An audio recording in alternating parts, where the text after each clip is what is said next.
امیر سالار صاحب ته ورشو. سالار صاحب ستاسو هم بلا شی مینوال دي دا وخت تاسو دغه کیمرې په دغه سترګه باندې ني څه نوي تازه ورته واوروئ څه به راته واوروئ سالار صاحبو؟ ډېره زیاته مننه.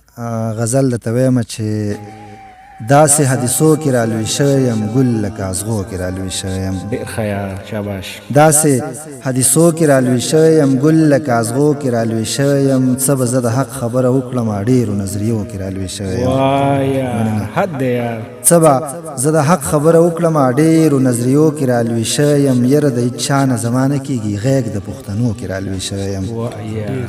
مننه یره د هېچ چا نه زمانه کېږي غیږ د پښتنو کې رالوی شوی یم څنګه به زما د زړه نه وځي دا زه په دې کوڅو کې رالوی شوی یم.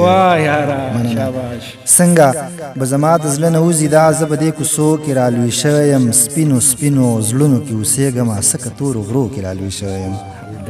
مننه سپینو سپینو زړونو کې اوسېږم څکه تورو غرو کې رالوی شوی یم ښار کې به خوشحاله امیر څنګه شم ښکلو ګلدرو کې رالوی شوی یم.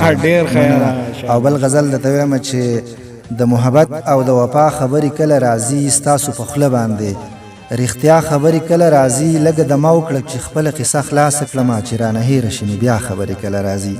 مننه لږه دمه وکړه چې خپله قصه خلاصه کړمه چې رانه هېره شي نو بیا خبرې کله راځي حیران یم څنګه ورته اظهار د محبت وکړمه د غره سړی یم ماله دا خبرې کله راځي.